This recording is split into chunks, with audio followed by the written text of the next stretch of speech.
Fala traders, tudo bem com vocês? Se liga só nessa análise que eu fiz de SER, S-E-E-R-3, beleza? O que acontece? Eu falei há 6 dias atrás, olha, é compra em SER, pois então estamos aí com 5,7% de lucro. E olha só, se você não está na operação, fica mais uma dica.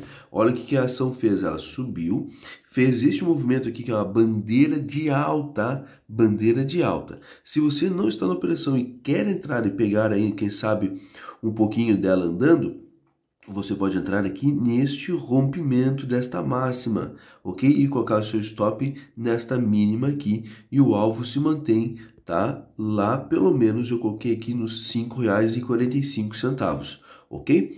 Fica a dica, fica a análise, ser educacional.